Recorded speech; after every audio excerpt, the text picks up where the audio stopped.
Il est 19h30. Si vous venez de nous rejoindre, InfoSoir continue. Place au journal local et régional. Voici les titres.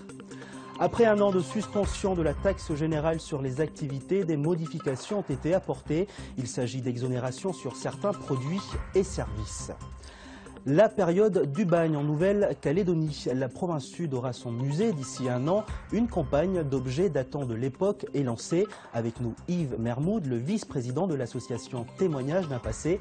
Bonsoir. Bonsoir. Et à tout à l'heure. Idée de... Ouvrant maintenant une page d'histoire, la période du bagne en Nouvelle-Calédonie. Eh bien, la province sud aura son musée d'ici un peu plus d'un an. Il faut dire que les objets et documents ne manquent pas, même chez de nombreux particuliers. C'est donc l'occasion de les sortir de l'oubli. Objectif, enrichir le patrimoine de la Nouvelle-Calédonie. Karine Arroyo et Gaël Detcheverry. La période sombre du bagne, longtemps ignorée, est en passe d'être totalement assumée. Ce qui fait le bonheur des collectionneurs. Tilouvial est aux anges. Ces petits trésors vont enfin voir la lumière. Comme cet étui en cuir de fusil. Voilà, il y avait un fusil d'époque. Le canon, la crosse. Et sûrement la boîte chargeur. Ouais. Et est-ce que c'est un objet, ça, que vous cherchez ou vous en avez? Ah, on n'a pas de fusil on n'a pas de fusil de l'époque du bagne. Si on pouvait en avoir un, on serait heureux. Son réseau de collectionneurs, membres ou pas de l'association Témoignages d'un passé, aurait comme lui une multitude d'œuvres ou de documents. Il rêve de les voir réunis en un seul endroit. J'en connais plein d'objets qui existent à droite et à gauche. Mais pour le moment, les personnes ne veulent pas les donner, ne veulent pas les vendre. Peut-être parce qu'ils ont peur que ça soit mal gardé, parce que dans le temps, bon, il faut dire que nous, Témoignages d'un passé, on avait un doc, on n'avait pas de musée, rien du tout. Mais à l'heure actuelle, maintenant, on sera un musée du bagne. Un musée qui sera même ici, à Nouville, en lieu et place de la boulangerie du bagne, rénovée par la province sud. Et tout ce qui sera présenté sera évidemment jalousement protégé. La promesse vient de la future directrice en personne. Nous avons déjà pris contact avec quelques collectionneurs, mais nous espérons que d'autres Calédoniens répondront. Et alors, on vous les donne, ou on vous les vend, ou on vous les prête? Alors, tous les cas sont possibles. On n'est pas obligé de prendre tous les objets et de les garder pour nous. Bien sûr, les familles peuvent rester propriétaires de leurs objets en nous les prêtant, par exemple. Ou pour les photographies, on peut très bien les scanner et les utiliser ensuite dans la muséographie. Dans ce bâtiment construit sous la mandature du gouverneur Guillain en 1868, les fours ont pu être formidablement bien restaurés, ce qui donne à cette salle principale une âme. Et parallèlement, d'autres constructions viendront étoffer le musée. Sur le projet du musée, on est sur un investissement global de 230 millions, avec la création de 3 bâtiments contemporains semi-enterrés à l'extérieur de la boulangerie, et puis tout l'aménagement de la boulangerie pour accueillir du public. Un investissement conséquent, justifié par le devoir de mémoire.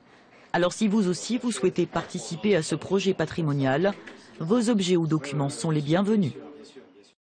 Voilà, et pour en parler avec nous, Yves Mermoud, le vice-président de l'association Témoignages d'un passé. Bonsoir. Bonsoir. Alors première question, est-ce que le projet du musée du bagne est récent ? Alors en fait, il date de 2007. On a commencé à occuper la boulangerie Guillain, que vous avez vu dans le reportage, dès 1996. Mais en fait, la réflexion pour la création d'un véritable musée a débuté réellement en 2007. Et depuis, il y a eu tout un cheminement qui s'est mis en place jusqu'à un concours d'architectes qui s'est terminé par la validation d'un projet qui a été retenu par la province sud. Et depuis, on travaille donc étroitement avec la direction de la culture de la province sud, la direction de l'équipement, les architectes et toute une équipe qui va se mettre en place autour pour la création des bâtiments qu'on a évoqués là et la conception également du parcours muséographique. Je voudrais préciser également que le musée du bagne, donc, il va effectivement se tenir dans la boulangerie Guillain, mais ça ne sera pas une fin en soi. Ça sera un point de départ justement pour tout un réseau qu'on appelle itinéraire du bagne, qui va conduire les visiteurs non seulement à la boulangerie Guillain, donc à Nouville, dans le cœur historique du camp central de l'île Nou, mais aussi sur la villa musée de Païta, mais aussi Fort Terrain-Bas, Thio, le musée de Bourra, etc. Donc c'est vraiment un ensemble de structures liées à toute l'histoire du bagne qui sera offert au public dans les prochaines années. Alors Monsieur Mermoud, il y a un temps, on mettait de côté cette période sombre de l'histoire calédonienne. Aujourd'hui, on l'assume, c'est une période qui n'est plus taboue. Oui, elle est restée très très longtemps une période sombre, une période taboue, une période cachée. Il fallait effacer donc toutes les traces liant les familles au bagne. Il fallait rayer cette histoire de leur histoire, de leur mémoire. C'est comme ça qu'on a perdu énormément d'objets qui sont partis au dépotoir, qui sont partis un petit peu partout. Les archives ont été détruites, les bâtiments ont été rasés. Savez-vous par exemple que les bâtiments qui étaient à côté de la boulangerie, donc qui servaient de case dortoir et de quartier cellulaire, ont servi de remblai pour les quais de Nouméa par exemple. Donc effectivement, pendant de très très longues années, la Nouvelle-Calédonie est restée une terre marquée par cette période du bagne. Il y a eu, par exemple, des arrêtés administratifs qui, dès 1928, ont été décidés pour débaptiser les lieux du bagne. C'est comme ça que de l'île Nou, on est passé à Nouville actuellement. Alors, Monsieur Mermoud, dans la conscience collective, l'ensemble du bagne concerne donc du coup l'ensemble du pays. On imagine souvent que c'est l'histoire des Blancs. Or, ce n'est pas le cas. Oui, non, c'est une question qui est intéressante effectivement parce que c'est un préjugé qu'on a souvent quand on associe l'histoire du bagne, on évoque les 22 000 condamnés qui sont arrivés de France et notamment des pays européens frontaliers à la France naturellement. Mais ce n'est pas que ça, bien évidemment. Il faut évoquer effectivement les descendants de ces familles de condamnés, les descendants de toute l'administration pénitentiaire, à savoir les surveillants militaires et tout le personnel administratif qui était lié à ces camps. Mais c'est également l'histoire des descendants des condamnés asiatiques. Les dernières années du bagne ont été marquées par une présence de nombreux Asiatiques, et notamment Indochinois, qui se trouvaient à l'île Nou et notamment au camp Est. Et puis c'est l'histoire également de la population kanak, puisqu'on avait de très nombreux Mélanésiens qui travaillaient pour l'administration pénitentiaire en tant qu'agents civils. La seule photo, par exemple, de la boulangerie Guillain qu'on a de l'époque montre énormément de kanak qui travaillaient pour la boulangerie. Et puis il y avait naturellement la police indigène.